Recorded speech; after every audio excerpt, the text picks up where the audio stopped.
oil painting class, I want to talk a little bit about distortion. I never really thought about it, but while I was videotaping it, I saw that the camera had a strong distortion on the glass that I was painting. Now, I have to say that these problems should be solved in the underpainting. But in this exercise, we added the glass later to make it a little bit easier on ourselves. Like, okay, there's two different things, there's too much going on, we see too much. Let's chop it up in two separate sessions of oil painting. But because of that, now I had to solve the problem of distortion in a much later stage. And that was a lot harder because while I was doing it, the background was not 100% dry and it dissolved and it became actually a big mess. So that's a lesson of having the underpainting completely done and ready to go before you make a real painting on top of it.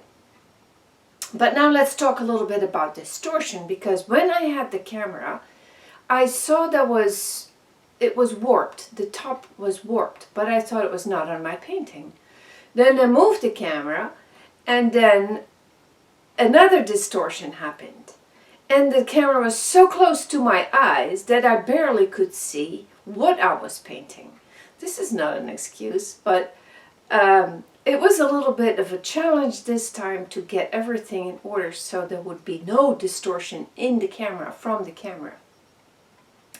When the painting was finished, I saw it was not correct. So I decided with the two plastic layers to draw the exact right curves and the whole thing, the whole architecture of the glass, let's say. And that's okay. I mean, if something feels awkward, check it. And don't think that you can get used to it, because you can't. And other people cannot either. And they will always notice, oh, there's something wrong with it. This is the same for a figure or houses or whatever. If something is wrong in the perspective, don't take the shortcuts and don't talk yourself into that that's going to be okay, because it's not. I've seen many artists do this and then kind of cover it up with blurred edges and making it more abstract. It never feels 100% right. So in this case, and I will show you in the demonstration how I dealt with it, we can talk a little bit more about it. Always get it right. But now I feel like I have the challenge to make an underpainting of both and get it right from the start. Because then you're much more free to look at exactly all the reflection, what you see through the glass, all the subtleties. And in this case, I couldn't really concentrate on that because I knew it was wrong. Distortion. A lot of people work from photographs and they have no idea that the iPhone has a wide angle distortion. To get more on our picture, the manufacturer already made it wide angle. Yes, you can zoom in, but our eyes gotten used to it. And it's really odd when you see the extra distortions of, for example, a room or a couch or whatever. It bothers me because it's definitely not what we see. The viewfinder is, for that reason, one of the best tools we can have, especially when things become difficult, especially when it is perspective, when there's perspective, when it has to be right. See, when you draw a tree, nobody will judge you on that. It doesn't matter. That's also the fun of drawing the folds. Nobody can ever check it, so it looks good pretty fast. Not so when you have a recognizable item in there. Let's go to the demonstration, and for next class we're going to look way more in detail of the different textures of fabric and objects. This is my palette, always the same: white, lemon yellow, cadmium yellow, cadmium red, and now I'm adding 2 earth tones, and the earth tones are raw sienna and burnt sienna. And with that, I'm going to mix the ultramarine and paint the outline of the glass. So this is the setup. Now the cloth is different, but I'm not going to bother with that. I'm going to just mimic as much as I can what I had before and draw the glass in front of it.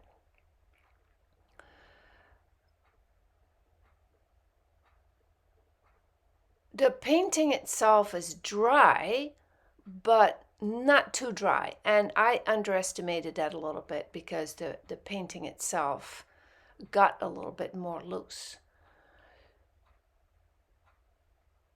But follow the steps and paint along with me. Have some kind of object in front of the folds that you already painted.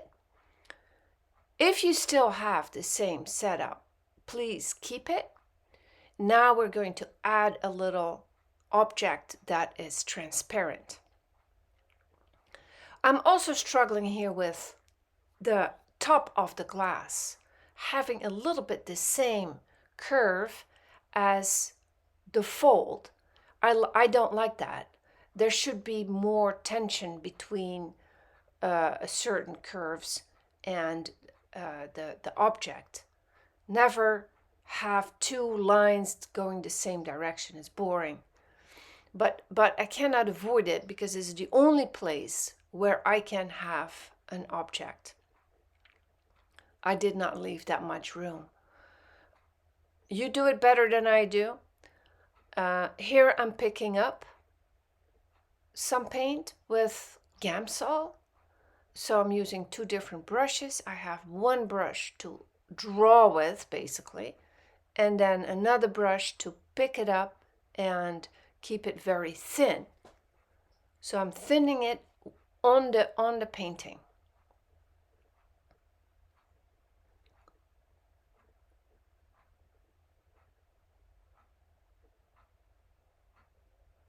This takes a long time. I will let you follow this a little bit. I'm not going to comment.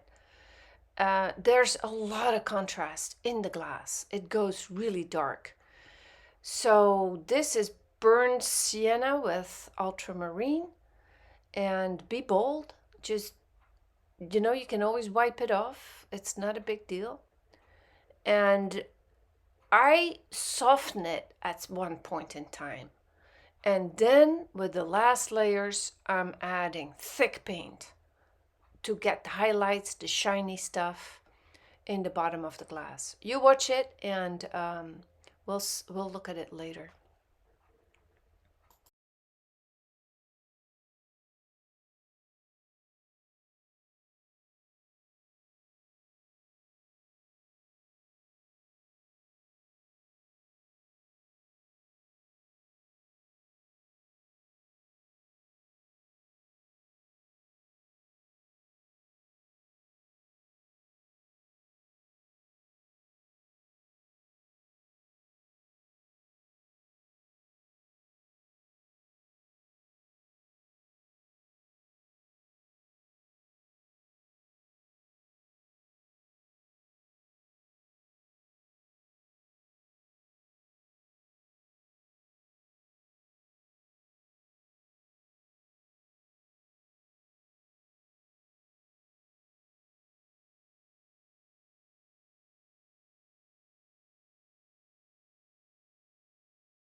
So here I'm changing the camera the camera is almost at eye level here. And what I also see is that the angle on the left side is bigger than the angle on the right side. I see it while I'm painting it, but I'm also not really sure because of the difficulties of the camera. And what you also can notice is that there's some more color in the glass than on the solid tablecloth. Tablecloth is white. There's no extra like burnt or raw sienna in there. But in the glass, and I think it's the color of the glass, even though it's transparent, there's some light browns in it. That's what I noticed. Now I'm having the fan brush, going over it, soften everything, and then adding more strong brush strokes to it later.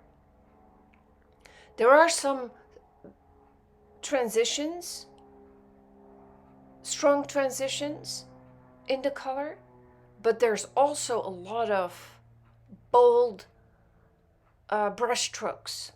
Now I'm getting a very fine brush and refining the edges. And here you can see already that there's something not quite right.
So to get the proportions right, of course, is the viewfinder is the first thing that you can get the angles right. Everything is now in proportion.